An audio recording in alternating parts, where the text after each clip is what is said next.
વાલા વૈષ્ણવો, જય શ્રી કૃષ્ણ. આપ સર્વે વૈષ્ણવોને નિત્ય લીલા પૂજ્યપાદ ગોસ્વામી 108 શ્રી ગોવિંદરાયજી મહારાજ શ્રી પોરબંદર વાળાના પ્રાકટ્ય ઉત્સવની ખૂબ ખૂબ મંગલ વધાય.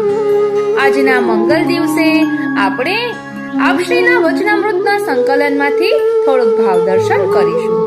બોલો શ્રી વલ્લભાધીશ કી જય.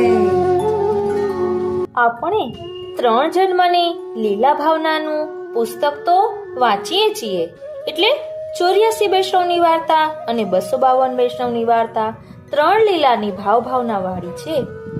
બધા જ વૈષ્ણવના 3 જન્મ ક્યાં છે તે શું આપણે જાણીએ છીએ, અને પુષ્ટિ ભક્તિ કેટલા જન્મે પ્રાપ્ત થાય તેનું રસ દર્શન આજે આપણે કરવાના છીએ. વાલા વૈષ્ણવો, જય શ્રી કૃષ્ણ.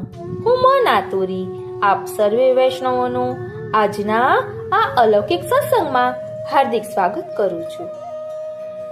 નિત્યલીલા પૂજ્યપાદ ગોસ્વામી શ્રી ગોવિંદરાયજી મહારાજશ્રીએ એમની સુધાધારાના વચનામૃતમાં ખૂબ જ સુંદર વર્ણન આનું કર્યું છે. બોલો શ્રી વલ્લભાધીશ કી જય. શ્યામ સુંદર શ્રી અમને મહારાણી જો કી જય. શ્રી ગોવર્ધન નાથ કી જય. વૈષ્ણવોના 3 જન્મ. એક વખત આપશ્રીએ વચનામૃત કર્યા કે વૈષ્ણવોના 3 જન્મ માનવામાં આવે છે. તેમાં પહેલો જન્મ તો નિત્ય લીલામાં શ્રી ઠાકોરજીથી પ્રાકટ્ય થયું તે છે, અને બીજો જન્મ જ્યારે સારસ્વત કલ્પમાં શ્રી ઠાકોરજી વ્રજમાં પ્રકટ થયા ત્યારે સગળો પરિકર પણ વ્રજમાં પ્રકટ થયો હતો. શ્રી ઠાકોરજી નંદ યશોદાજીને ત્યાં પ્રગટ થયા અને શ્રી સ્વામિનીજી શ્રી વૃષભાનજીને ત્યાં પ્રકટ્યા, તથા શ્રી ચંદ્રાવલીજી, લલિતાજી, શ્રી વિશાખાજી વગેરે સગળા ગોપીજનો બીજા ગોપોને ત્યાં પ્રકટ થયા હતા. અને ત્રીજો જન્મ આ ચાલુ શ્વેત વારાહ કલ્પમાં થયો. શ્રી ઠાકોરજી શ્રી ગિરિરાજજીમાં શ્રીનાથજી સ્વરૂપે પ્રકટ થયા, અને શ્રી સ્વામિનીજી ચંપારણ્યમાં શ્રી મહાપ્રભુજી સ્વરૂપે પ્રગટ થયા, અને શ્રી ચંદ્રાવલીજી શ્રી ગુસાઈજી સ્વરૂપે પ્રગટ થયા, અને લલિતા વિશાખા વગેરે સખીજનો 84,252 વૈષ્ણવો સ્વરૂપે ભૂતલમાં જુદે જુદે સ્થળે પ્રકટ થયા. આ પ્રમાણે વૈષ્ણવોના 3 જન્મ માનવામાં આવે છે. આ પ્રમાણે વૈષ્ણવોના 3 જન્મ માનવામાં આવે છે. આનું પ્રમાણ 3 જન્મની 84,252 વૈષ્ણવોની વાર્તાઓમાંથી મળે છે. ભાવ પ્રકાશમાં પહેલા તે વૈષ્ણવનું નિત્ય લીલા સ્વરૂપ બતાવવામાં આવ્યું છે. જેમ કે અમુક વૈષ્ણવ લીલામાં અમુક સખી રૂપે છે. આ લીલાના સ્વરૂપની વાત પહેલા જન્મની છે. પછી ભૂતલમાં તે કયા ગામના હતા, કઈ જ્ઞાતિના હતા, તેમનું નામ શું હતું, અને કઈ રીતે શ્રી મહાપ્રભુજી શ્રી ગુસાઈજીના શરણે આવ્યા તે વિગત આપવામાં આવી છે. તે ત્રીજા જન્મની વાત છે, અને કોઈ વાર્તામાં સારસ્વત કલ્પમાં થયેલા બીજા જન્મની વાત પણ આપવામાં આવી છે. દાખલા તરીકે ગોવિંદાસ ભલ્લા ક્ષત્રિયની વાર્તામાં નિત્ય લીલામાં તે મનસુખા ગોપ હતા. આ પહેલો જન્મ, અને સારસ્વત કલ્પમાં તે શ્રી નંદરાયજીને ત્યાં ચોકીદાર થયા, અને હથિયાર બાંધીને નંદરાયજીની સાથે રહેતા. ભગવાને જ્યારે કંસને માર્યો ત્યારે ચોકીદારે કંસના કોષાધ્યક્ષને માર્યો, અને તેના 4-5 સાથીદારોને અધમોવા કર્યા હતા. આ વાત સારસ્વત કલ્પમાં થયેલા બીજા જન્મની છે. અને આ વર્તમાન શ્વેતવારા કલ્પમાં તે થાનેશ્વરમાં એક ક્ષત્રિયને ત્યાં જન્મ્યા. પછી તે શ્રી મહાપ્રભુજીના શરણે આવ્યા અને અહંકારથી સેવા કરી. પછી શ્રી મહાપ્રભુજીએ તેને સેવામાંથી દૂર કર્યા, અને છેલ્લે કેશવરાયજીના મંદિરમાં મથુરાના હાકીમને માર્યો, અને હાકીમના માણસોએ ગોવિંદાસને માર્યા.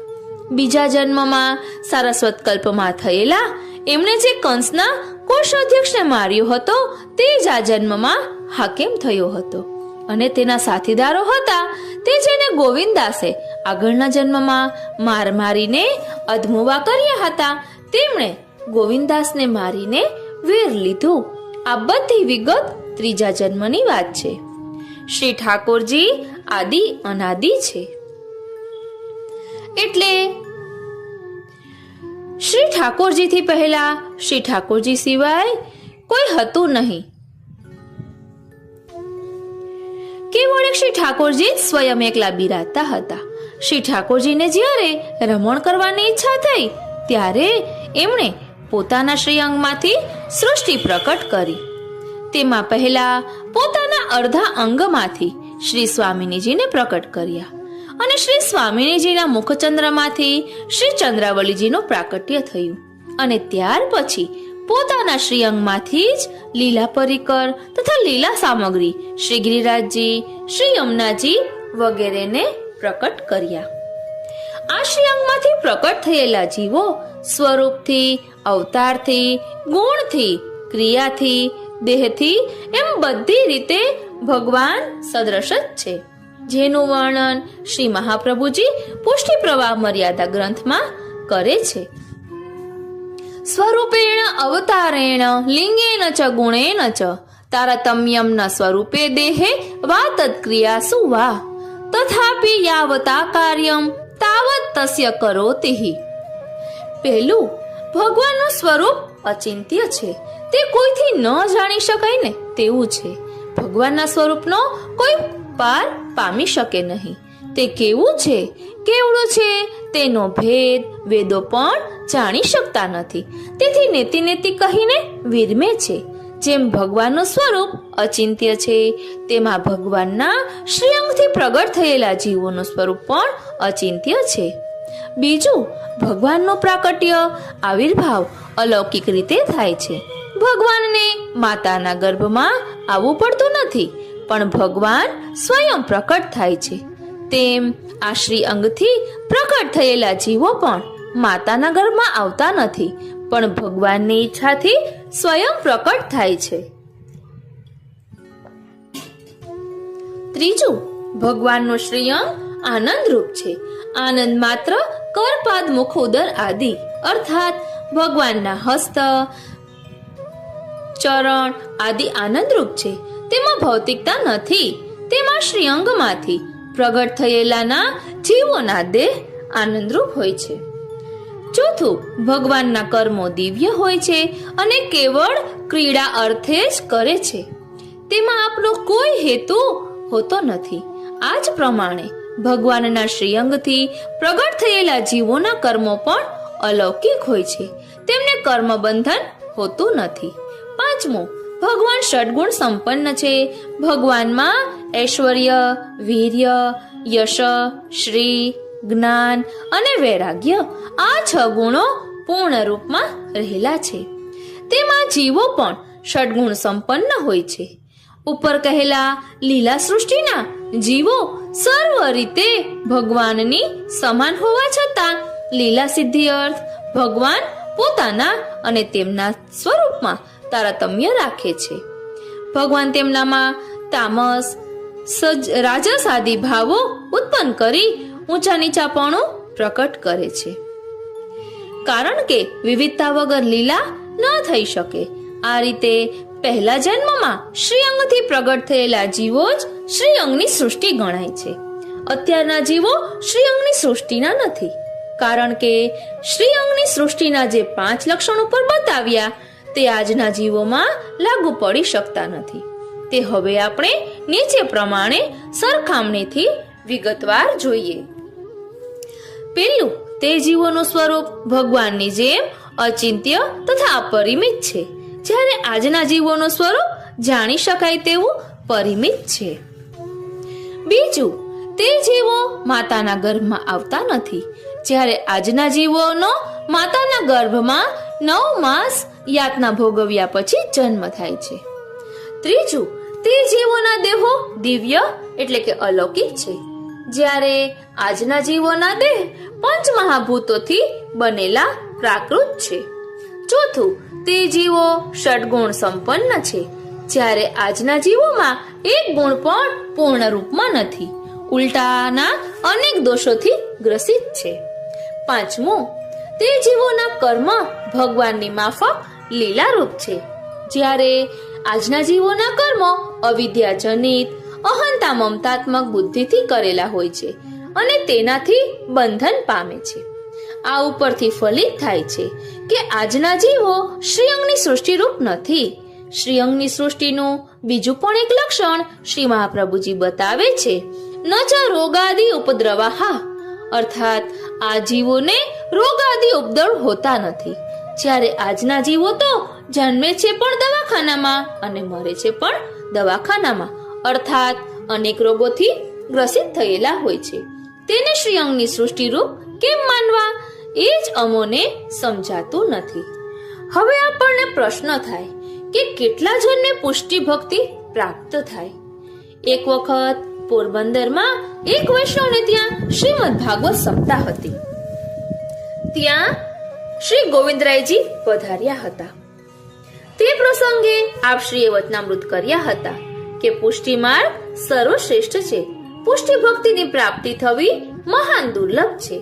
84 લાખ યોનિમાં ભટકતા ભટકતા છેલ્લે મનુષ્ય દેહ મળે છે અને એ દેહ મળ્યા પછી 20 જન્મ સુધી સૂર્ય, ચંદ્ર, ઇન્દ્ર આદિ દેવતાઓનું ભજન કર્યા પછી શિવનું ભજન કરવાનો અધિકાર મળે છે અને 7 જન્મ સુધી શિવનું ભજન કર્યા પછી વિષ્ણુનું ભજન કરવાનો અધિકાર મળે છે.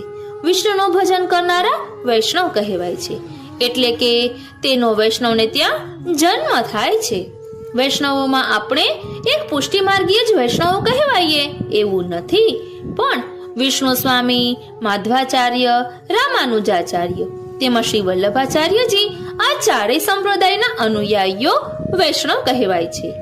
આ ચારમાં પહેલા 3 સંપ્રદાયો સગુણ છે અને પુષ્ટિ માર્ગીય ભક્તિ નિર્ગુણ છે. ઉપર કહ્યા પ્રમાણે 20 જન્મ સુધી વિવિધ દેવતાઓનું ભજન કરે અને 7 જન્મ સુધી શિવનું ભજન કરે તથા 3 જન્મ બ્રહ્માનું ભજન કરે તો કુલ 30 જન્મ થાય અને એક જન્મ ઉપર કહ્યા સગુણ સંપ્રદાયના ભજનમાં જાય, એટલે કુલ 33 જન્મ જાય અને 34મે જન્મે પુષ્ટિ ભક્તિની પ્રાપ્તિ થાય. આ 34મા જન્મે પુષ્ટિ ભક્તિ પ્રાપ્ત થવામાં ઉપર કહ્યા પ્રમાણે એક ધારી રીતે ઉત્તરોત્તર ક્રમ અનુસાર ભજન થતું આવે. વચ્ચે કંઈ પ્રતિબંધ ન આવે તો જ થાય, પરંતુ વચમાં કંઈ પ્રતિબંધ આવે અને ભજન છૂટી જાય તો જન્માંતર વધી જાય. અહીં આપશ્રીએ એક દ્રષ્ટાંત આપ્યું કે એક છોકરો ભણવા બેઠો હોય, તેને ગ્રેજ્યુએટ થવું હોય તો 15 વર્ષ લાગે, પણ જો તે સરખી રીતે ભણે અને વચ્ચે ક્યાંય નાપાસ ન થાય ને તો જ 15 વર્ષે ગ્રેજ્યુએટ થાય. પરંતુ સરખી રીતે ન ભણતા નાપાસ જ થયા કરે તો કેટલા વર્ષે ગ્રેજ્યુએટ થાય તે તમે જ કહો. એ રીતે અહીં પણ જો વચ્ચે ભજન છૂટી જાય ને તો જન્માંતર વધી જાય. આ પ્રસંગે આપશ્રીએ આજ્ઞા કરી કે અમે જે આ 34 જન્મનો પ્રકાર કહ્યો તે અમારા ઘરની વાત નથી, પણ શાંડિલ્ય ઋષિએ શાંડિલ્ય સંહિતામાં લખ્યું છે કે તે જ કહીએ છીએ. શાંડિલ્ય ઋષિ એક સનાતન ધર્મી હતા અને તેમણે જ આ પ્રકાર શાસ્ત્ર દ્રષ્ટિથી જ લખ્યો છે. તમોને વિશ્વાસ ન હોય ને તો શાંડિલ્ય સંહિતા વાંચી લેજો. આગળ કહ્યું કે પુષ્ટિ ભક્તિ નિર્ગુણ છે, તો નિર્ગુણ એટલે શું? નિર્ગુણ ભક્તિ કોને કહેવાય? ભક્તિના ઘણા ભેદ છે. શ્રવણ, કીર્તન વગેરે 9ધા ભક્તિ 9 પ્રકારની છે અને તે ભક્તિ કરનારા તામસ, રાજસ, સાત્વિકના ભેદથી 3 પ્રકારના છે અને એ 3 પ્રકારના અધિકારીના 3 પેટા ભેદ છે, જેવા કે તામસ તામસ, તામસ રાજસ, તામસ સાત્વિક. આ તામસના પેટા ભેદ થયા. એ જ પ્રકારે રાજસના રાજસ તામસ, રાજસ રાજસ અને રાજસ સાત્વિક. આ જ પ્રકારે સાત્વિકના પણ સાત્વિક તામસ, સાત્વિક રાજસ અને સાત્વિક સાત્વિક. આ રીતે કુલ 9 પ્રકારના થયા. 9 પ્રકારની ભક્તિ અને એક એક ભક્તિ કરનારા 9 પ્રકારના અધિકારી એટલે 81 પ્રકારની ભક્તિના ભેદ થયા અને 82મી ભક્તિ તે પ્રેમ લક્ષણા ભક્તિ કહો કે પુષ્ટિ ભક્તિ કહો તે છે. ઉપરની 81 પ્રકારની ભક્તિ કહી તે સગુણ છે. આ ભક્તિ સગુણ એટલા માટે છે કે સકામ ભાવથી કરવામાં આવે છે. જેમ કે કોઈ તો ભૌતિક સ્વાર્થને માટે જ કરે છે, કોઈ એથી આગળ વધી સ્વર્ગ આદિકની કામનાથી કરે છે. કદાચ કોઈ ભૌતિક સ્વાર્થ કે સ્વર્ગાદિક કામનાથી રહિત થઈને ભક્તિ કરતા હોય તો પણ આત્મ ઉદ્ધારની એટલે કે મોક્ષ મુક્તિની કામના તો જરૂર હોય છે. પોતાના આત્માના ઉદ્ધારની કામના રાખવી એ પણ એક પ્રકારનો સ્વાર્થ જ છે અને તેથી સગુણ કહેવાય છે. આ સગુણ ભક્તિમાં ભગવાનના મર્યાદા સ્વરૂપની ભક્તિ કરવામાં આવે છે. પુષ્ટિ માર્ગમાં કેવળ પ્રભુના સરખો જ સુખનો જ વિચાર કરવામાં આવે છે. પોતાના આત્માના ઉદ્ધારની પણ કામના રાખવામાં આવતી નથી. અહીં આપ શ્રીએ એક દ્રષ્ટાંત આપ્યું કે એક વખત ઉદ્ધવજીએ શ્રી ઠાકોરજીને પૂછ્યું કે મહારાજ, આપના ભક્તોમાં સર્વથી શ્રેષ્ઠ કોણ છે? ત્યારે શ્રી ઠાકોરજીએ કઈ જવાબ ન આપ્યો અને પોઢી ગયા અને બોલ્યા કે ઉદ્ધવ, મારું માથું સખત દુખે છે, માટે કંઈક ઉપાય કરો. ત્યારે ઉદ્ધવજી બોલ્યા કે કૃપાનાથ, આપ આજ્ઞા તો કરો, તે પ્રમાણે ઉપાય કરું.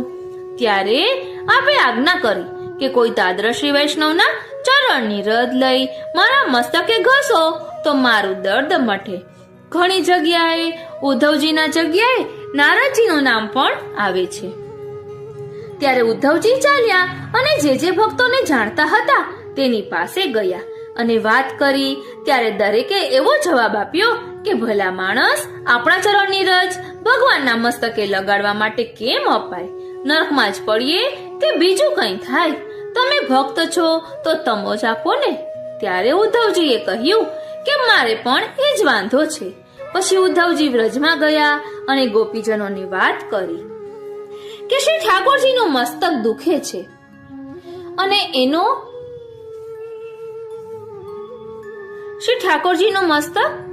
છે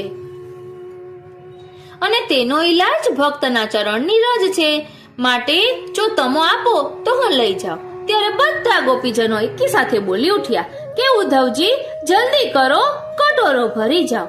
ત્યારે ઉદ્ધવજીએ પૂછ્યું, તમારી ચરણ રજ શ્રી ઠાકોરજી મસ્તકે લગાડશે ને તો તમે નરકમાં પડશો. ત્યારે ગોપીજનો બોલ્યા કે ભાઈ, શ્રી ઠાકોરજીને સુખ થતું હોય તો અમે કરોડો વર્ષ પર્યંત નરક યાતના ભોગવવા તૈયાર છીએ.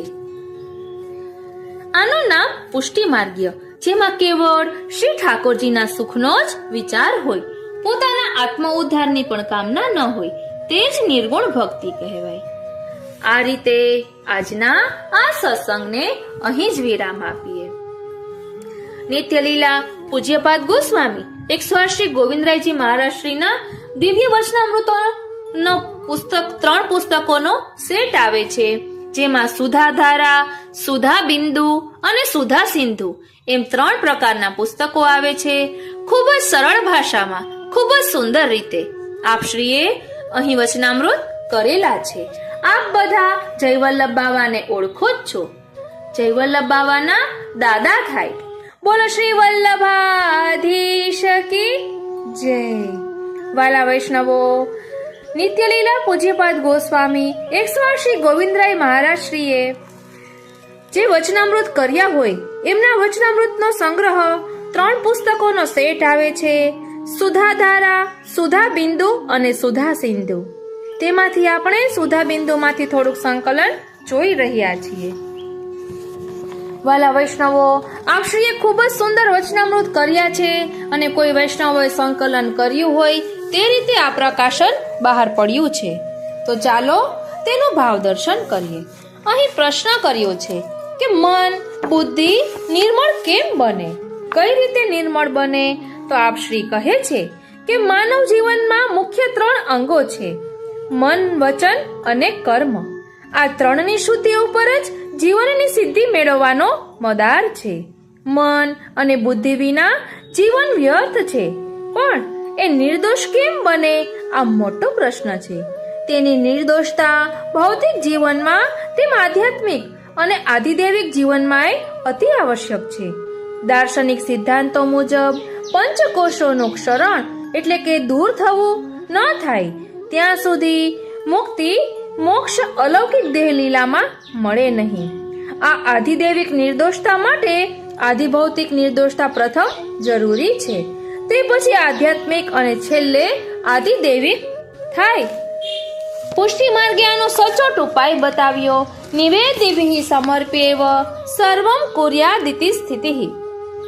સિદ્ધાંત રહસ્ય ગ્રંથમાં ભગવદ આજ્ઞાને લિપિબદ્ધ કરીને શ્રી વલ્લભ આપણને આજ્ઞા કરે છે કે જેણે નિવેદન કર્યું, વૈષ્ણવ બન્યો, તેણે બધું જ પ્રભુને સમર્પણ કરીને જ જીવવું. જીવન માટે ખાન પાન અન્ન અને જલ પાયાની આવશ્યકતા છે. આ બે વસ્તુઓની સીધી અસર મન અને બુદ્ધિ ઉપર થાય છે. જો વસ્તુઓ સ્વયં શુદ્ધ હોય તો તેનાથી બનતા અને પોષાતા મન અને બુદ્ધિ આપોઆપ શુદ્ધ બને છે. આયુર્વેદ બતાવે છે કે માનવ શરીર સપ્ત ધાતુઓથી બને છે અને પોષાય છે. રસ, રક્ત, માંસ, મેદ, અસ્થિ, મજ્જા અને વીર્ય આ 7 ધાતુઓ છે જે ખવાય અને પીવાય. તેમાંથી પ્રથમ રસ એટલે કે રાસાયણિક પ્રવાહી રૂપ બને, તેમાંથી રક્ત બને, તેમાંથી માંસ, તેમાંથી મેદ, અસ્થિ, મજ્જા અને છેલ્લે વીર્ય બને. વીર્યના સૂક્ષ્મ અંશમાંથી મન, પ્રાણ અને બુદ્ધિનું નિર્માણ અને પોષણ થાય છે.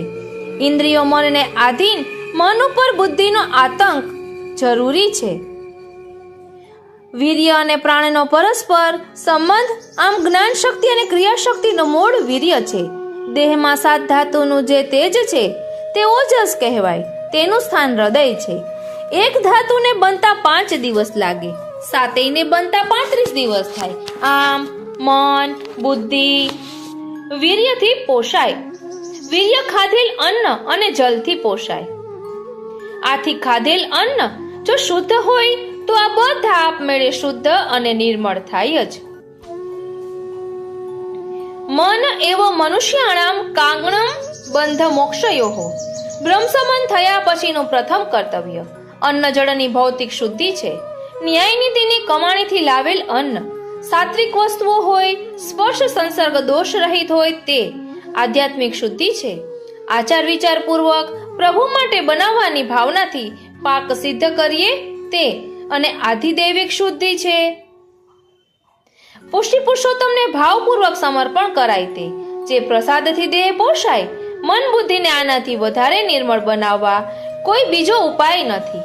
હવે આ વિશે વધુ સૈદ્ધાંતિક રીતે વિચાર કરીએ.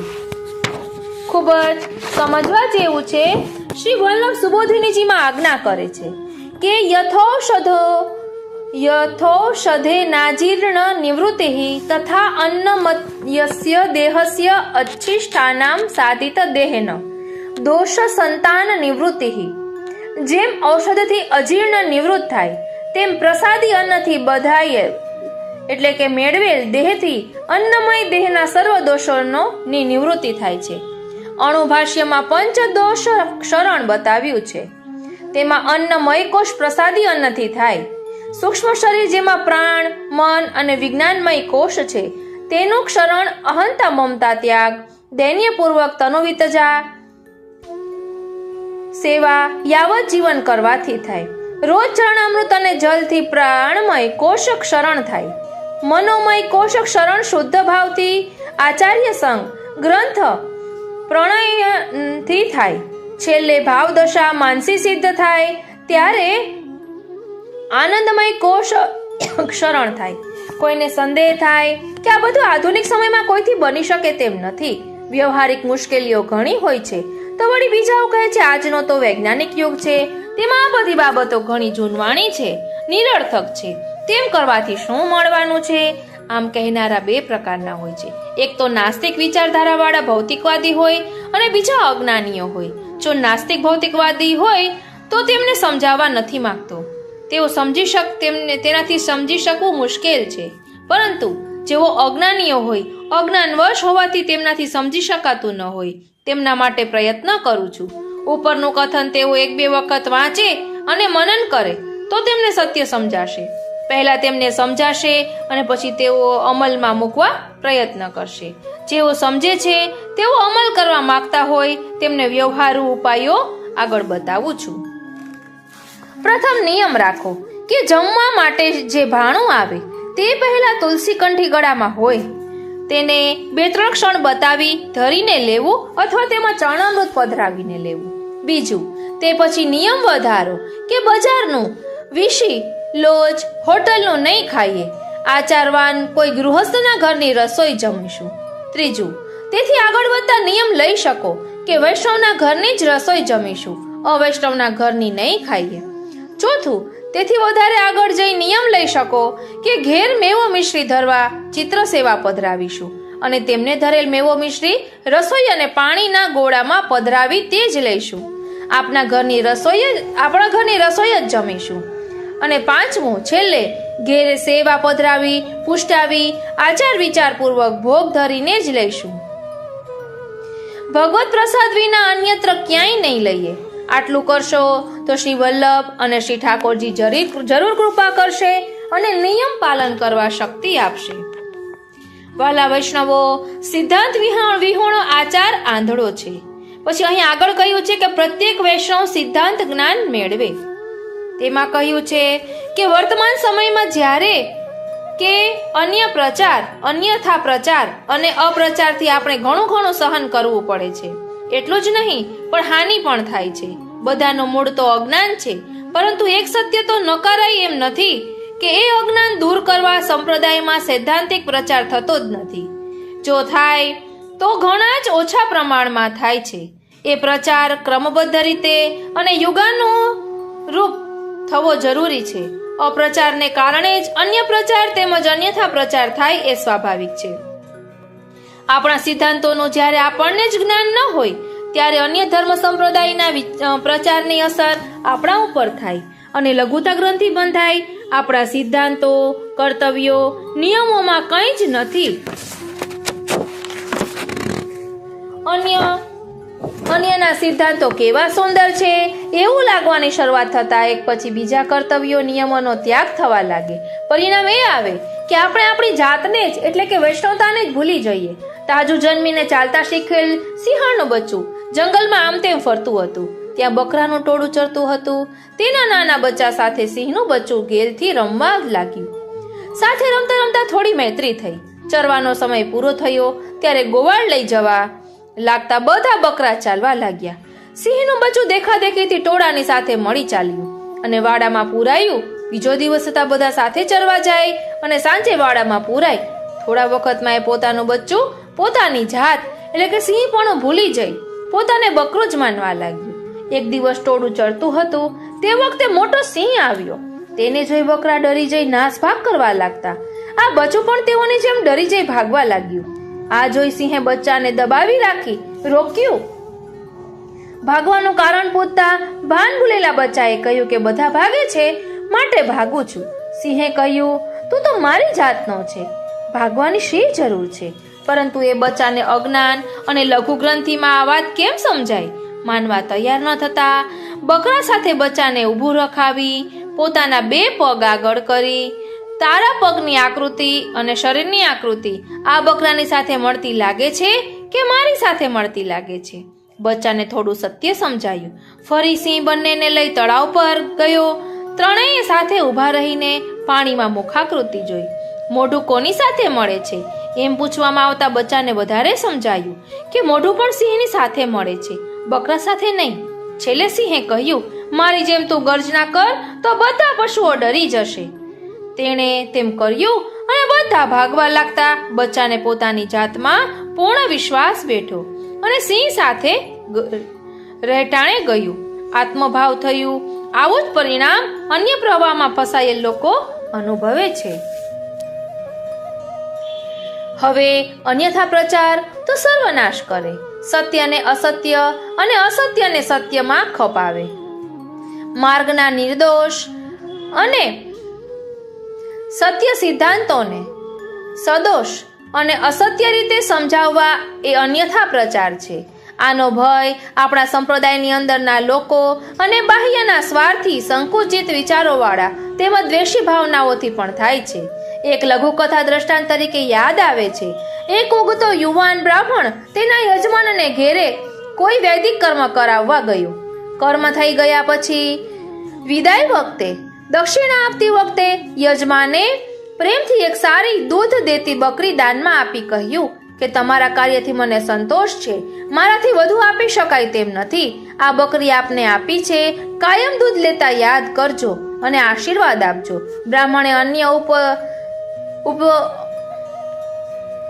બ્રાહ્મણે અન્ય ઉપસ્કરાદી ખડિયામાં મૂકી હાથમાં લીધો અને બકરી ખભા ઉપર મૂકી અને પોતાના ગામે જવા નીકળ્યા.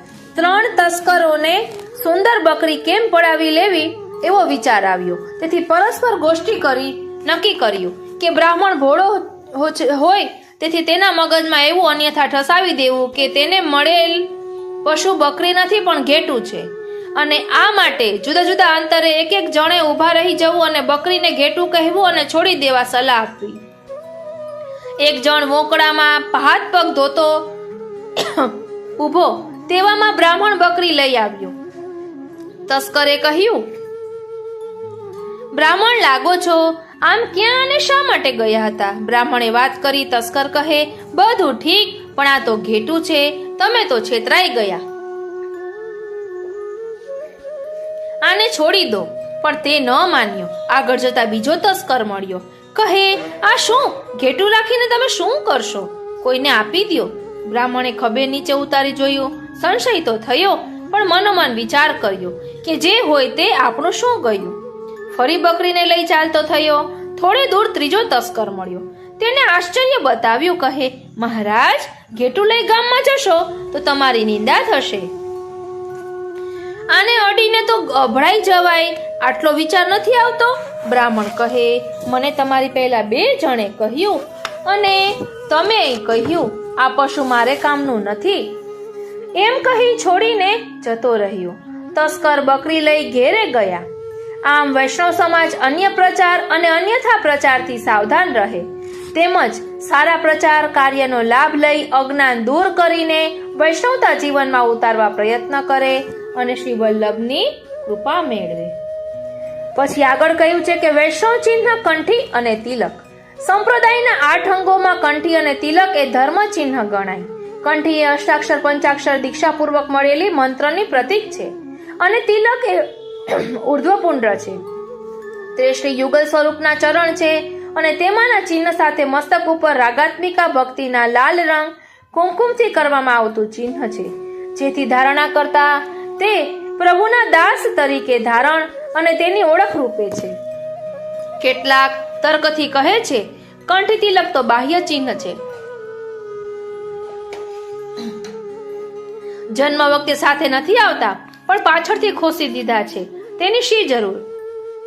આના જવાબમાં હું તો કહું છું કે જન્મ વખતે કોઈ કપડાં પહેરીને જન્મતું નથી, પણ કપડાં પાછળથી પહેરાય છે, તેની શી જરૂર? શા માટે પહેરો છો? ઘણા કહે, અમને કંઠી તિલક ધારણ કરતા શરમ આવે છે, લોકો મશ્કરી કરે છે માટે નથી ધારણ કરતા. વ્યસનની ચીજો, સિગરેટ, બાકસ, છીકણી વગેરે રાખતા કોઈ શરમ નથી લાગતી? ઘરમાં કોઈ દેશનેતા પધારે તો બધી સજાવટ ખાદીની થાય, તેને ખુશ કરવા. મહેમાન આવતા હોય તો તેમને જે વસ્તુ ભાવતી હોય તે જ રાંધીને પીરસાય. ઓફિસરને પણ બધી ગમતી વસ્તુ આપવા આગ્રહ રખાય, પરંતુ ઈષ્ટદેવને પ્રસન્ન કરવા શું કરશો? ક્યારે વિચાર કર્યો છે? પ્રભુ આજ્ઞા કરે છે કે મને તુલસી અતિ પ્રિય છે, તુલસી વિના પુષ્પમાલા ન ધરું, મારા ચરણમાં તુલસી સમર્પો, ભોગમાં અન્નકૂટ કે 56 ભોગ ભલે ધરો, પણ જો તુલસી પત્ર ન પધરાવું તો એ મને પ્રિય ન થાય. આમ તુલસી, કાષ્ટમાલા અને તિલક એ સમર્પણ ભક્તિના પ્રતીક છે. તેથી ભગવત પ્રસન્નતા પ્રાપ્ત કરવા પ્રત્યેક વૈષ્ણવે અવશ્ય ધારણ કરવા જોઈએ. કંઠમાં ધારણ કરેલી કંઠીના સવારે ઉઠતા અને સાંજે દીવાબત્તી વખતે દર્શન કરી પ્રભુ સ્મરણ થઈ શકે. ગળામાં રહેલી કંઠીના દર્શન કરી આવનાર વ્યક્તિ તમને જય શ્રી કૃષ્ણ કરવા પ્રેરાય અને તમે પણ જય શ્રી કૃષ્ણ કરશો માટે શ્રીમદ ભાગવતમાં ઉપદેશ છે કે સ્મરંતઃ સ્મરયાંતશ્ચ મિથોદ્યોગહરમ હરિઃ. વાલા વૈષ્ણવો, પ્રભુનો યશ અને કીર્તિ 14 લોકમાં વ્યાપ્ત છે. પછી અહીં કહ્યું છે કે પુષ્ટિ માર્ગમાં કીર્તન. વાલા વૈષ્ણવો, મર્યાદા ભક્તિમાં કીર્તન એ નવધા ભક્તિના અંતર્ગત એક ભક્તિ ગણનામાં બીજી ભક્તિ છે. સર્વશ્રેષ્ઠ કીર્તન ભક્તિ શ્રી સુખદેવજીએ કરી, પરંતુ પુષ્ટિ ભક્તિમાં કીર્તનો સ્વતંત્ર સ્થાન ધરાવે છે. પુષ્ટિમાં સર્વશ્રેષ્ઠ કીર્તન અષ્ટસખાઓએ કર્યું. 3000 થી વધુ પદો વિદ્યમાન છે. તેના વિષયો પણ ઘણા છે. ભગવત સન્મુખ અષ્ટસખાના જ પદો ગવાય, અન્ય કોઈના નહીં જ. આનો હેતુ શો એમ ઘણા પૂછે છે. નિત્ય લીલામાં અષ્ટસખાઓ નિત્ય કીર્તન કરે છે. વેદાહ મૂર્તિ ધરા સ્ત્રી પૃષ્ઠે, વેદો મૂર્તિમાન સાકાર બનીને વૈકુંઠમાં રહે છે. તેમનું ભૌતિક રૂપ 14 જનક મેલમાંથી 7 સ્વરો રૂપે અને રાગિણીઓ રૂપે ઇહલોકમાં પ્રગટ થયા છે. જનલોકમાંથી હશે તે સંગીત રૂપે ગવાય છે. સારસ્વત કલ્પમાં એ અષ્ટસખાઓ પ્રભુ સાથે પ્રગટ થયા. વિશેષતા એ છે કે તેમણે જ પુષ્ટિ લીલાના અને સ્વરૂપના દર્શન કર્યા. તે જ લિપિબદ્ધ રીતે પદોના રૂપમાં પ્રગટ કર્યા. કીર્તનથી જ પ્રભુ જાગે, સ્નાન, શ્રૃંગાર, ભોગ અંગીકાર કરે અને કીર્તનોથી જ પોઢે છે. આમ સાક્ષાત જ વેદો મૂર્તિ સ્વરૂપે કીર્તનકારો હોવાથી આપણા માર્ગમાં 4 કીર્તનિયા અને 4 પદો ગાવાની પ્રણાલિકા છે. આ કીર્તનો અહીં અધિકાર ભેદને 3 રીતે ગવાય છે. ત્રણેય ગાયકો સ્મરણમાં રાખે કે કીર્તનો ભગવત સુખાર્થ અને ગુણગાન કરવું એ અલૌકિક દાસ્યમાં આપણું કર્તવ્ય છે એમ સમજીને અષ્ટસખાના ભાવથી કરીએ તો એ કીર્તન આધિભૌતિક છે. છતાં ભાવદાન થાય તો આધ્યાત્મિક બને છે, અને આધ્યાત્મિક કીર્તનો બને ત્યારે પ્રભુને તો પ્રિય થાય જ, પણ સાંભળનારને ભાવમગ્ન બનાવે છે. આધિદૈવિકની તો વાત જ શ્રી કરવાની હોય. શ્રી વલ્લભાધીશ નિરોધ લક્ષણમાં તેની આજ્ઞા કરે છે કે ગુણગાને સુખાવાપ્તિઃ ગોવિંદસ્ય પ્રજાયતે ન તથા શુકાદીનામ તુ નૈવાત્મનિ કુતોન્યતઃ. શ્રી ગોવિંદનું ગુણગાન એટલે કથા અને કીર્તન કરનારને જે સુખાનુભૂતિ આંતર અને બાહ્ય ઉભય રીતે થાય છે, તેવી સુખની અનુભૂતિ મર્યાદા ભક્તોને ક્યાંથી જ થાય? મતલબ કે મર્યાદા ભક્તને સુખ અનુભૂતિ આંતરમાં થાય, જ્યારે પુષ્ટિ ભક્તોને આંતર બાહ્ય બંને થાય. કારણ કે અંતરસ્થ પ્રભુ સાક્ષાત બહાર પ્રગટ થઈ સ્વરૂપાનંદનું દાન કરે છે. આધિદૈવિકતા સિદ્ધ થાય ત્યારે વાણી વગેરે ઇન્દ્રિયો મન સાથે અંતઃકરણમાં અને પ્રાણમય મનોમય કોષો આનંદ કોષમાં જ્યારે વિલીન બની જાય ત્યારે ગાયકનો દેહાનુસંધાન નષ્ટ થઈ જાય.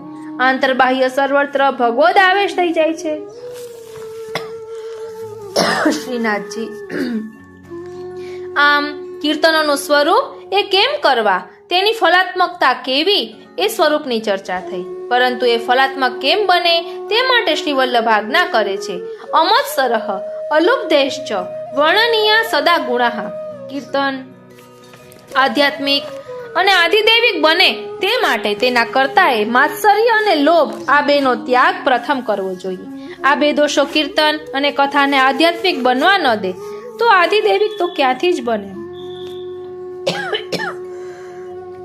શ્રીનાથજી, ખબર નહીં ગળું. પોતાનો સમાન કોઈ હોય તેવી ઈર્ષા થાય એ માત્સર્ય અને લોભ પૈસા મેળવવાનો. ધ્યાન આપજો, પોતાના સમાન કોઈ હોય તેવી ઈર્ષા થાય, તેની ઈર્ષા થાય એટલે આપણી નામના હોય અને કોઈની નામના હોય જોઈને આપણને અદેખાઈ થાય, ઈર્ષા થાય તો તે માત્સર્ય દોષ છે. અને લોભ પૈસા મેળવવાનો, માન અને પ્રતિષ્ઠા મેળવવાનો અહંકાર ને લોભ કહેવાય. અને આ બે આવતા દિનતા તો ક્યાંથી રહે? ગુણગાન માત્ર ભૌતિક લૌકિક થઈ જાય છે. કીર્તન હોય પછી એ ભગવત સન્મુખ થતા હોય કે મનોરથ નિમિત્ત સમાજમાં હોય. શ્રીનાથજી, કે પછી માલા પહેરામણી હોય ત્યાં અષ્ટસખાની વાણી બોલવાનો જ આગ્રહ રાખવો. અવૈષ્ણવને સમાજમાં બેસી કીર્તન કરવા ન દેવાય. શ્રીનાથજી, તેઓ ખુશીથી બેસીને સાંભળી શકે તેનો વિરોધ નથી. વિરોધ કીર્તન કે કથા કરવા બાબત છે. ભાગવત મહાત્મ્યમાં કહ્યું કે વિષ્ણુ દીક્ષા વિહાનાનામ નાધિકારઃ કથા શ્રવે. જેની વૈષ્ણવી દીક્ષા ન હોય તેને કથા સાંભળવાનો પણ અધિકાર નથી. તો પછી કથા કહેવાનો તો ક્યાંથી હોય? વાલા વૈષ્ણવો, ઉધરસ એકદમ આવી રહી છે એટલે નિત્યલીલા પૂજ્યપાદ ગોસ્વામી 108 શ્રી ગોવિંદરાયજી મહારાજ શ્રીના લાલજી શ્રી હરિરાયજી એટલે જયવલ્લભ બાવાના પિતાશ્રી એમના પ્રાકટ્ય દિવસ પર જે રેકોર્ડ કર્યું હતું તેમાં ગોવિંદરાયજીના પ્રકટ પ્રતાપના ઘણા બધા પ્રસંગો લીધા છે. જે મેં એક વૈષ્ણવના મુખે સાંભળ્યા છે, બધું તેમાં છે. તો આપણે એ સાથે એડ કરીએ અને અનુકૂળતા હશે તો અલગથી ગોવિંદરાયજીના વચનામૃત બીજા લઈશું. અને સાથે સાથે વૈષ્ણવોને થયેલા ગોવિંદરાય પ્રભુના સાનુભવ, જયવલ્લભ બાવા એ જતાવેલો પ્રકટ પ્રતાપ, આ બધું જ ભાવ દર્શન આપણે કરવાના છીએ. આ જે સાનુભવની વાત કરું છું એ મને અમારા માનસી ભાભી દ્વારા ખબર પડી એટલે હું આપની સાથે શેર કરીશ. માટે સત્સંગ જરા પણ ચૂકશો નહીં. એક નવા જ રૂપમાં આજે આપણે આ સત્સંગ કરવાના છીએ. સૌપ્રથમ શ્રી મહાપ્રભુજીના ચરણારવિંદમાં કોટી કોટી દંડવત પ્રણામ અને એમના ચરણારવિંદમાં એ જ વિનંતી ધરું છું કે સુંદર રીતે સત્સંગ કરી શકું એવી કૃપા કરો. શ્રી હરિરાય મહારાજ શ્રીના પિતાશ્રી શ્રી ગોવિંદરાયજી એમના એક સેવક કે જેમનું નામ ચુનીલાલભાઈ લાલચેતા છે. એમને પ્રભુદાસભાઈ પણ બધા કહે છે, જે કેશોદ નિવાસી છે. એમના દ્વારા કહેવાયેલા સાનુભાવ જે મને એમની દીકરી માનસી ભાભીએ કહ્યા છે એ હું આપની સાથે શેર કરી રહી છું. આ ચુનીલાલભાઈ લાલચેતા દરરોજ ગોવિંદરાયજીનું સ્મરણ કરે ત્યારે એમ કહે કે જેના નામ લેતા તાપ ટળે અને જેની દ્રષ્ટિ થકી સદા વરસે એવા મારા ગુરુદેવ શ્રી ગોવિંદરાય પ્યારે કી જય. ફરી એકવાર, જેના નામ લેતા તાપ ટળે અને જેની દ્રષ્ટિ થકી સદા વરસે એવા મારા ગુરુદેવ શ્રી ગોવિંદરાય પ્યારે કી જય. એટલે આપણે પણ આપણા ગુરુદેવનું નામ આ રીતે સ્મરણ કરી શકીએ. અને ગોવિંદરાયજી આ વૈષ્ણવને ભગત કહીને જ બોલાવતા.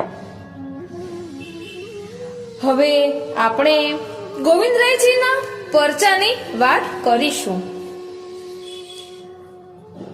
ગોવિંદરાયજીને ત્યાં કંઈક ઉત્સવ હતો ત્યારે ઉત્સવમાં બધા વૈષ્ણવોને મહાપ્રસાદ લેવડાવ્યો હતો.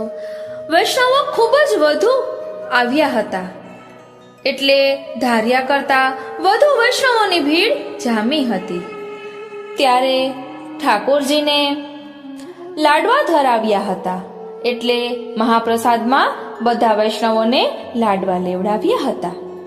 ત્યારે જે રૂમમાં આ મહાપ્રસાદ રાખ્યો હતો ત્યાં આ ચુનીલાલભાઈ ગયા તો 2 ચોકી લાડવાની બાકી હતી અને ઘણા બધા વૈષ્ણવો હજી મહાપ્રસાદ લેવાના બાકી હતા. એટલે આ વૈષ્ણવ ગોવિંદરાય મહારાજ શ્રી પાસે ગયા અને વિનંતી કરી કે કૃપાનાથ, 2 ચોકી જ લાડવાની છે અને હજુ તો ઘણા બધા વૈષ્ણવો મહાપ્રસાદ લેવાના બાકી છે. ત્યારે ગોવિંદરાયજીએ કહ્યું કે જાઓ તમે રૂમ ખોલીને જુઓ. તો આ ચુનીલાલભાઈએ રૂમ ખોલીને જોયું તો ઉપરથી લાડવાનો વરસાદ વરસી રહ્યો હતો. શ્રીનાથજી, વારી જાઉં બલિહારી જાઉં અને શું કરી જાઉં. એટલે આપણે સમજવાનું છે કે વલ્લભકુલના બાળકો કોઈ સામાન્ય બાળક નથી. મહાપ્રભુજી ફરી ભૂતલ પર પધાર્યા છે. છોટો બડો ના જાનીએ સભી અગ્નિ સ્વરૂપ. એટલે આ રીતે આ ચુનીલાલભાઈને આવો પ્રકટ પ્રતાપ શ્રી ગોવિંદરાયજીએ બતાવ્યો હતો. ગુરુ કૃપા હિ કેવલમ. એમની ગુરુ ભક્તિ અડગ અને સુદ્રઢ એમ કહીએ ને તો ચાલે. કઈ પણ વાતમાં પોતાના ગુરુદેવની આજ્ઞા લેવાની આ વૈષ્ણવને ટેવ. પછી આ ચુનીલાલભાઈને 4 દીકરીઓ છે. એટલે એમના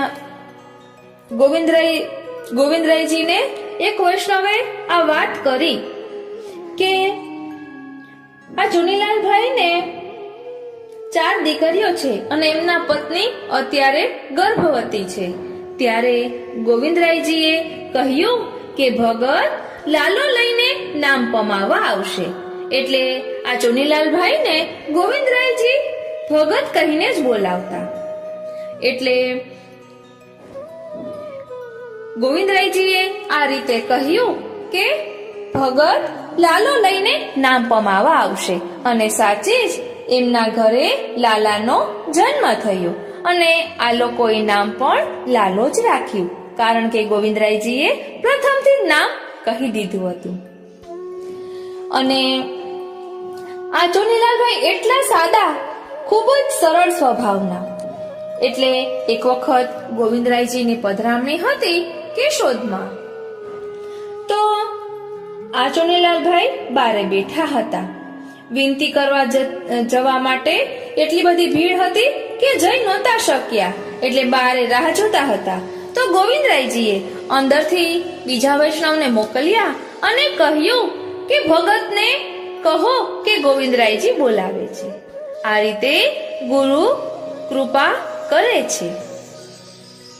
અને ગોવિંદરાયજીએ કહ્યું કે જે સફેદ કપડાં પહેરીને બેઠા છે એ ભગત કહીને આપ કહેશો એટલે સમજી જશે. ભગતને કહો કે ગોવિંદરાયજી બોલાવે છે. એટલે આવો પ્રકટ પ્રતાપ શ્રી વલ્લભકુલનો છે, જે મને આજે જ આ પ્રસંગો જાણવા મળ્યા. હવે આજે શ્રી હરિરાયજીનો પ્રાકટ્ય દિવસ છે, તો પહેલા એમના લાલજીની પણ થોડીક વાત આપને કહું, જે મને હમણાં જ ખબર પડી જયવલ્લભ બાવા વિશે.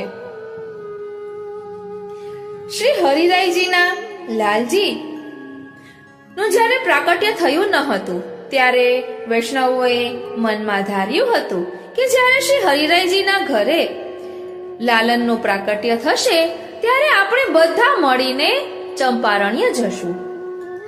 એટલે હરિરાયજીને ત્યાં જયવલ્લભ બાવાનું પ્રાકટ્ય થયું ત્યારે બધા વૈષ્ણવો મળીને ચંપારણ ગયા હતા. અને ત્યાં જયવલ્લભ બાવાને સાકર ભારોભાર જોખવામાં આવ્યા હતા. તો કેટલી બધી સાકર, ત્યારે જયવલ્લભ બાવા 1.25 વર્ષના હતા. કેટલી બધી સાકર જોખી, પરંતુ જયવલ્લભ બાવાનું પલડું ઊંચું થાય જ નહીં. એમના વજનના પ્રમાણે સાકર થાય જ નહીં, કેટલી બધી સાકર ભરવા છતાં. એટલે આ વલ્લભકુળનો પ્રતાપ છે. એટલે કોઈ વૈષ્ણવના મનમાં પ્રભુએ પ્રેરણા કરી અને એ વૈષ્ણવે કહ્યું કે આ કોઈ લૌકિક બાળક નથી, આ તો પ્રભુનો જ અવતાર છે. માટે તુલસી દલ પધરાવો તો પલડું સરખું થશે. તો ત્યારબાદ તુલસી દલ સાકરની ઉપર પધરાવ્યું ત્યારે બંને પલડા સરખા થયા અને જયવલ્લભ બાવાને સાકર બારોબાર જોખ્યા. એટલે આવો પ્રકટ પ્રતાપ વલ્લભકુલનો છે. વારી જાઉં બલિહારી જાઉં અને શું કરી જાઉં. અને અત્યારે વલ્લભકુલ આપણા પર કેટલી કૃપા વરસાવી રહ્યા છે. એમના વચનામૃતો દ્વારા વેણુનાદ રૂપી વલ્લભની વાણી એમનેમ નથી કહેવાતું. આપણને જે વલ્લભકુલના વચનામૃતમાં રુચિ હોય એમની આજ્ઞાનું પાલન યથા શક્તિ કરવું જોઈએ. એટલે આ બધું જે મને માનસી ભાભીએ કહ્યું હતું એ મેં આપની સાથે શેર કર્યું. હવે મારી પાસે શ્રી હરિરાયજીના વચનામૃત બિરાજે છે.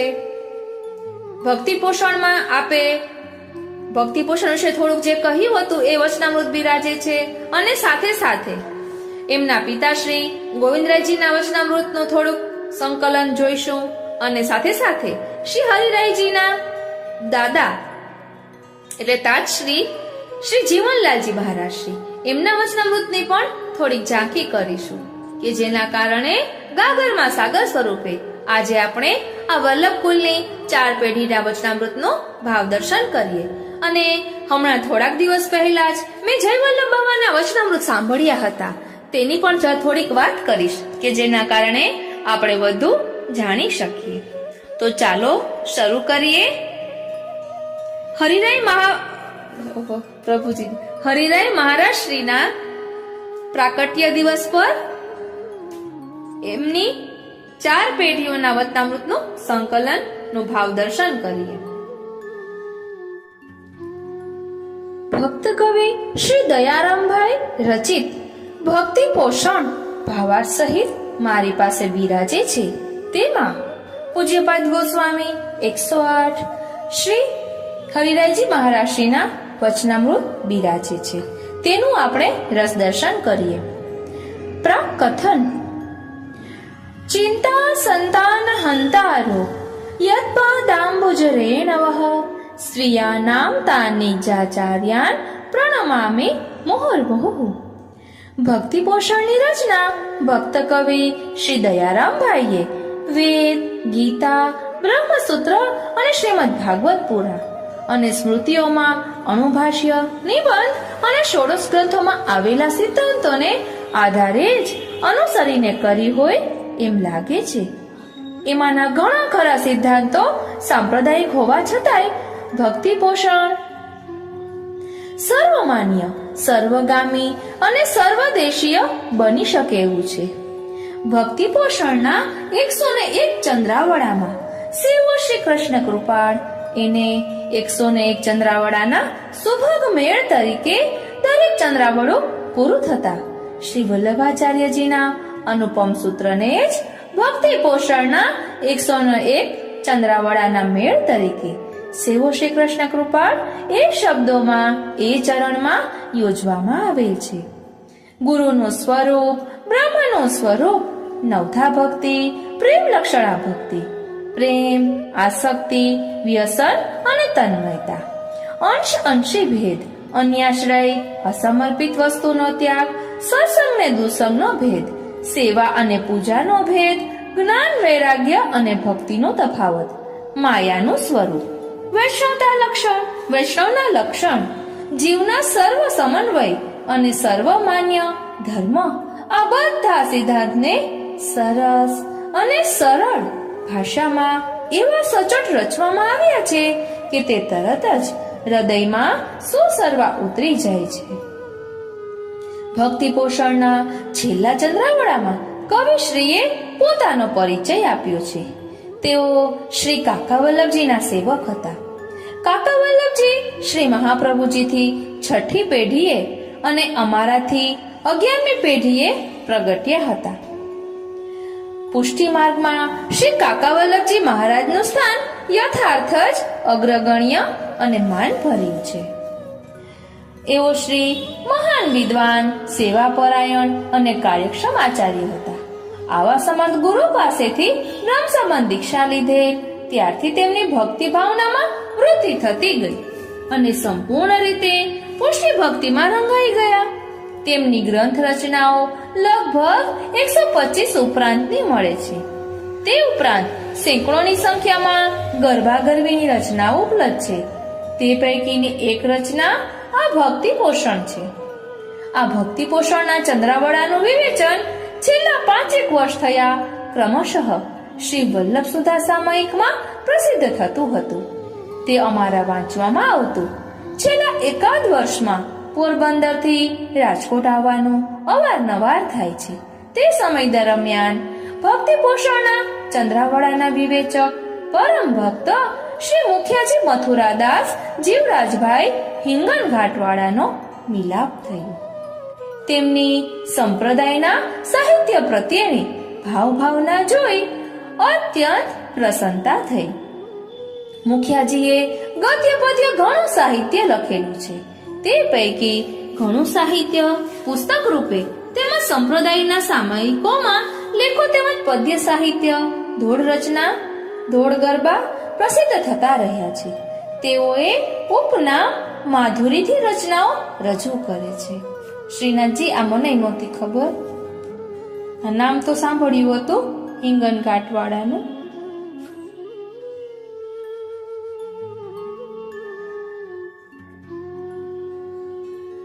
તેઓ એક સારા લેખક, કવિ, સંગીતકાર, સેવા શ્રૃંગાર સામગ્રી, હિંડોળા, પલના, સાંજીની સજાવટ કરવામાં કુશળ કલાકાર છે. આ ગ્રંથ ઉપર ઘણા ગુણીજનોએ સારાર્થ, ભાવાર્થ લખેલ નાના મોટા રૂપમાં પ્રસિદ્ધ થયેલા છે. પરંતુ શ્રી વલ્લભ સુદામાં પ્રસિદ્ધ થતું વિવેચન ભક્તિ પોષણના સમસ્ત વિષયોની છણાવટ, શ્રીમદ ભાગવત ગીતા તથા અન્ય પુરાણોના યોગ્ય દ્રષ્ટાંતો ઉપરાંત અષ્ટસખાની વાણીથી તેમજ 84,252 વૈષ્ણવોની વાર્તાના દ્રષ્ટાંત સરળ શૈલીમાં સૌ કોઈ સહેલાઈથી સમજી શકે અને સંશય લેશ માત્ર ન રહે તેવી રીતે વિસ્તારપૂર્વક પ્રસ્તુત કરેલ છે. જેવી રીતે મધમાખી જુદા જુદા પુષ્પે પુષ્પે બેસીને રસ એકઠો કરી મધપૂડા મધરૂપે એક જ ઠેકાણે જમાવે છે, તેવી રીતે શ્રી મુખિયાજીએ સાહિત્યના સમગ્ર ક્ષેત્રમાંથી ભક્તિ પોષણના ચંદ્રાવળાના વિષયોને અનુરૂપ દ્રષ્ટાંતો આબાદ રીતે વણી લીધા છે. તે વણાટની ઉત્તમતા જોઈને સૌ કોઈને ખરીદવાનું અને વાંચવાનું મન થાય જ. ભક્ત કવિશ્રીનું અઢળક સાહિત્ય બધું પ્રાપ્ત ન થઈ શકે કે ન વાંચી શકાય તો પણ આ એક જ ભક્તિ પોષણના વિવેચનનું રાત દિવસ મનન કરવામાં આવે તેમજ ભગવદ મંડળી સત્સંગમાં નિયમિત વાંચન કરવામાં આવે તો આપણે પણ ઘણા ખરા ન સમજતા સિદ્ધાંતોને અને વેદાંત જેવા ગહન વિષયોને હૃદયારૂઢ કરી શકીશું. એમાં જરાય શંકા નથી. સંસારી જીવ કશુંય ન વાંચી શકે અને ફક્ત આ ભક્તિ પોષણ વિવેચન સાથે વાંચી વિચારીને તે પ્રમાણે આચરે તો તેનું જીવ્યું સફળ થશે જ. પ્લસ કોર્પોરેશન દ્વારા શ્રી દયારામભાઈ કૃત ભક્તિ પોષણ પ્રકાશિત કરવામાં આવી રહ્યું છે. તે બદલ વિવેચક અને પ્રકાશકને પ્રસન્નતાપૂર્વક ધન્યવાદ સહ આશીર્વાદ આપી વિરમું છું.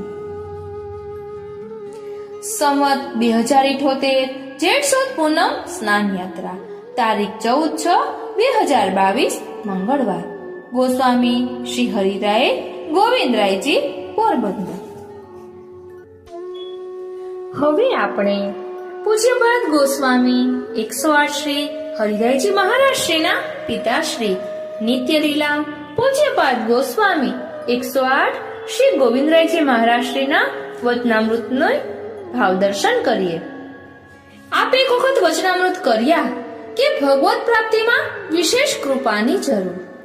એક વખત આપશ્રીએ આજ્ઞા કરી કે ભગવાનની કૃપાથી જ આ જગતનો સર્વ વ્યવહાર ચાલે છે.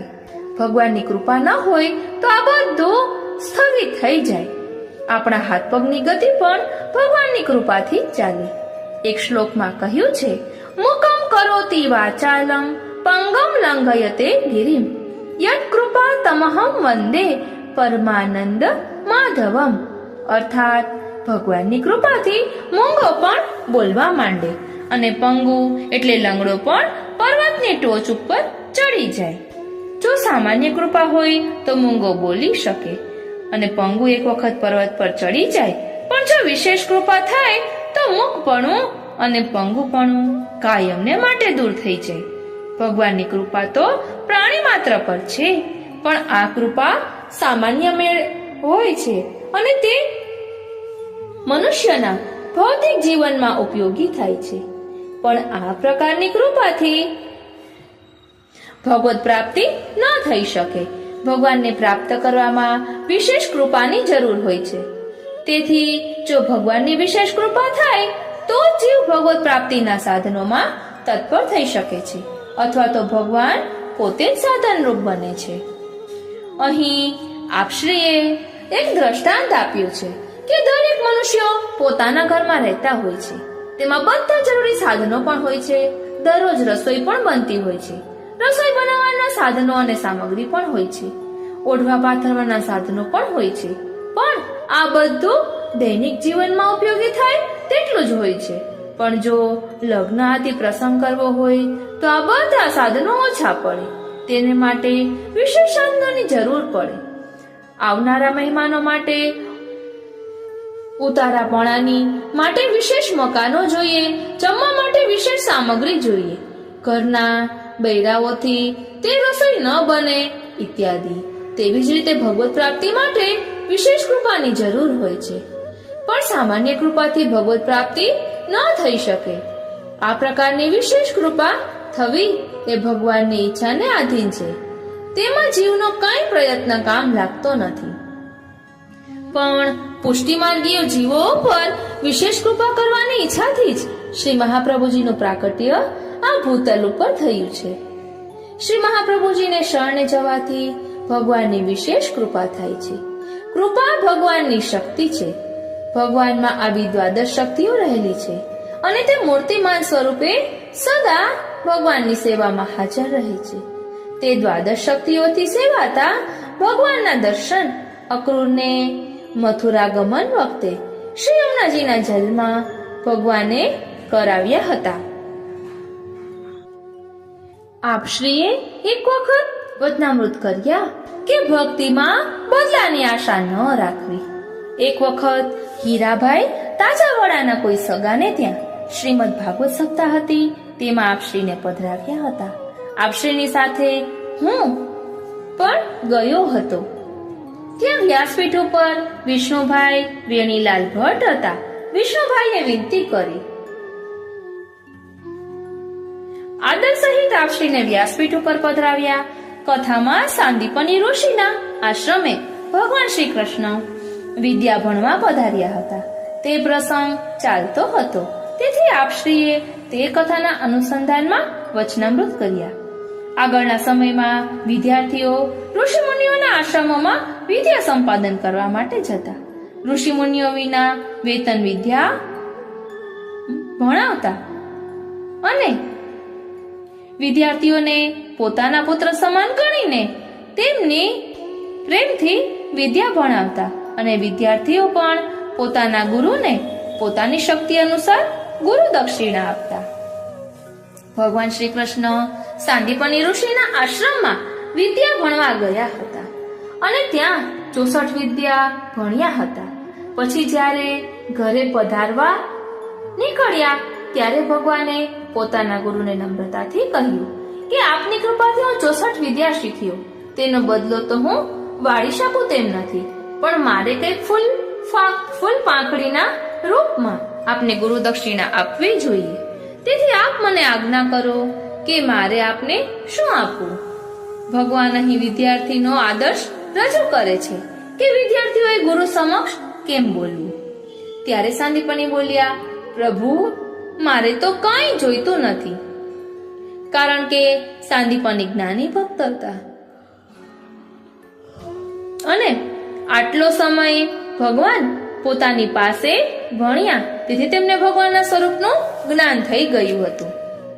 તે સમજી ગયા કે કૃષ્ણ સાધારણ મનુષ્ય નથી, પણ સાક્ષાત ઈશ્વર છે. આપને હું શું વિદ્યા ભણાવવાનો, પણ હું માનું છું હું તો આપની ભક્તિ જ ચાહું છું, બીજું મારે કંઈ જ ન જોઈએ. ત્યારે ભગવાને કહ્યું કે ભલે તારે કંઈ ન જોઈતું હોય તો પણ આપની પત્નીને કંઈક ઈચ્છા હોય તે પૂછો. ત્યારે ઋષિએ પોતાની પત્નીને પૂછતા તેમણે ભગવાનને કહ્યું, મારો પુત્ર સમુદ્રમાં નાવા ગયો હતો, તેને સમુદ્ર તાણી ગયો છે, તો તે પુત્રને આપ સમુદ્ર પાસેથી લાવી આપો. ઋષિ પત્નીઓએ આ માંગણી પણ ભગવાનના સ્વરૂપનું જ્ઞાન થવાથી જ કરેલી છે. નહીં તો ઘણા સમય પહેલા તણાઈ ગયેલા બાળકને પાછો કેમ લાવી શકાય. પણ કૃષ્ણ ભગવાન છે, તેથી જરૂર લાવી શકશે એમ માનીને જ આ માગણી કરી છે. આ પ્રસંગ આપશ્રીએ રૂપકથી સમજાવ્યું કે સાંદીપની જીવ છે અને તેમની પત્ની બુદ્ધિ છે. જીવનો સહજ ધર્મ ભગવાનની ભક્તિ કરવાનો છે, પણ બુદ્ધિ તેમાં સ્વાર્થ શોધે છે. ભક્તિ કરનારાઓને બુદ્ધિને આધીન ન બનવું, નહીં તો બુદ્ધિ ભક્તિને સ્વાર્થી બનાવી દેશે. ભક્તિ એટલે પ્રેમ, અને પ્રેમમાં આપવાનું જ હોય છે. કોઈ પણ પ્રકારની બદલાની આશા રખાતી નથી. દયારામભાઈએ માંગ્યું કે વિના લાલચનો લાલ મોને વાલ રે, અવિચળ આપો રે, પણ બુદ્ધિ ભક્તિને સકામ બનાવી દે છે. અહીં સાંદીપનીએ તો પ્રેમથી વિદ્યા ભણાવી અને બદલામાં કંઈ ન માંગ્યું, પણ ગુરુપત્નીએ પુત્ર માંગ્યો. ભગવાન તો લૌકિક માંગે તો તે પણ આપે, પણ પછી ભક્તિનું મુખ્ય ફળ ન મળે. ગુરુપુત્રને લેવા માટે ભગવાન સમુદ્ર તટે પધાર્યા અને સમુદ્રને બોલાવી ગુરુપુત્રની માગણી કરી. ત્યારે સમુદ્રએ કહ્યું કે બ્રાહ્મણ પુત્ર મારી પાસે નથી, પણ શંખાસુર નામનો દૈત્ય મારા જલમાં રહે છે. તેમણે તે પુત્રનું ભક્ષણ કર્યું છે. પછી ભગવાને શંખાસુરને મારીને તેનું પેટ ચીર્યું, પણ તેમાંથી પુત્ર નીકળ્યો નહીં. એટલે ભગવાન યમલોકમાં પધાર્યા અને યમને બોલાવી પુત્રની માગણી કરી. ત્યારે યમરાજાએ બ્રાહ્મણના પુત્રનો જીવ હતો તે ભગવાનને આપ્યો. ભગવાને તેનો મૂળ દેહ જે પંચમહાભૂતનો હતો તે ઉત્પન્ન કરી તેમાં તે જીવનો પ્રવેશ કરાવી પોતાની સાથે લઈ અને ગુરુપત્નીને આપ્યું. આ કાર્ય ભગવાન સિવાય બીજા કોઈ પણ દેવ ન કરી શકે, કારણ કે માણસના મૃત્યુ પછી તેનો પંચમહાભૂતનો દેહ તો એનો મૂળ કારણમાં એટલે કે પૃથ્વી તત્વમાં પૃથ્વી તત્વ અને જલ તત્વમાં જલ તત્વ, એવી રીતે આકાશ તેજ વાયુ વગેરે તત્વો જુદા જુદા પડીને મૂળ તત્વમાં મળી જાય છે. તેમાંથી તે તત્વોને પાછા જુદા પાડવા એ ભગવાન સિવાય બીજા કોઈથી ન થઈ શકે. ભગવાને બ્રાહ્મણ પુત્રનો પ્રથમનો જે દેહ હતો તે જ દેહ પાછો ઉત્પન્ન કરી તેમાં તે જીવનો પ્રવેશ કરાવી અને ગુરુપત્નીને આપ્યો. આ પ્રકારે ગુરુ દક્ષિણા આપી ભગવાન પોતાના ઘરે પધાર્યા. ઉપર મુજબ શ્રીમદ ભાગવત ઉપર આપશ્રીએ ખૂબ જ સુંદર વચનામૃત કર્યા હતા. તેમાંથી મને જેટલું યાદ રહ્યું તે લખ્યું છે. હવે આપણે પૂજ્યપાદ ગોસ્વામી 108 શ્રી હરિરાયજી મહારાજ શ્રીના દાદા નિત્યલીલા પૂજ્યપાદ ગોસ્વામી 108 શ્રી જીવનલાલજી મહારાજ શ્રીના વચનામૃત માંથી લઈ રહ્યા છીએ. એમના 50 વચનામૃતનો વિડીયો અમે અગાઉ કરેલો છે. જીવનલાલજી મહારાજ શ્રીનો અને ગોવિંદરાયજીના પણ ઘણા બધા વચનામૃતોનું સંકલન લીધેલું છે. આ પ્લેલિસ્ટ ચેક કરશો તો આપણે ધ્યાન પડશે અને મને યાદ આવશે તો ડિસ્ક્રિપ્શન બોક્સમાં જરૂરથી આપીશ અને ભૂલી જાઉં તો જણાવશો કોમેન્ટ બોક્સમાં. હવે આપણે વચનામૃત 50મો લઈ રહ્યા છીએ.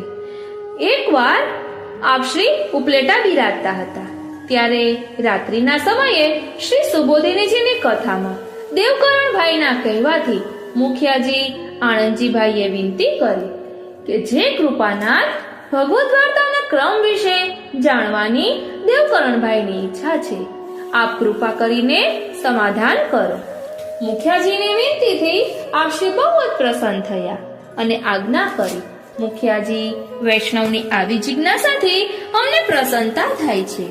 અમારા જાણવા પ્રમાણે ભગવદ વાર્તાનો ક્રમ એવો છે કે સર્વપ્રથમ મંગલાચરણના મુખપાઠ હોય એટલા શ્લોકો બોલી સર્વોત્તમજીનું ધોળ અને શ્રી વલ્લભ આખ્યાનમાંથી ક્રમશઃ એક આખ્યાન બોલી શ્રી યમુનાજીના 41 પદમાંથી 4 પદો બોલવા. પછી શિક્ષાપત્ર 84-252 વૈષ્ણવોની વાર્તામાંથી પ્રસંગો વાંચી શ્રીમદ ભાગવતનો 1 અધ્યાય અથવા શ્રી સુબોધિનીજીમાંથી થોડુંક વાંચન કરવું. પછી સંપ્રદાયના પ્રસિદ્ધ થયેલા ગ્રંથોમાંથી એક પછી એકનું થોડું થોડું વાંચન કરી આપણા માસિકોમાંથી પણ વાંચન કરવું, જેથી આપણને સાંપ્રદાયિક પર પ્રવૃત્તિનો ખ્યાલ આવે. પછી આવતીકાલના ઉત્સવ કે સેવા શ્રૃંગાર વિશે વાંચન કરી શ્રી વલ્લભકુલના બાળકોના જન્મદિવસ વાંચવા કે જેથી આપણું મન ઉત્સવમય બની જાય. ત્યાર પછી 84-252 નું ધોળ વારાફરતી બોલી આશ્રયના પદ બોલી ભરોસો ત્રણેયના ચરણ કેરો બોલી જયનાથ સાથે વાર્તાનો ક્રમ પૂર્ણ કરવો.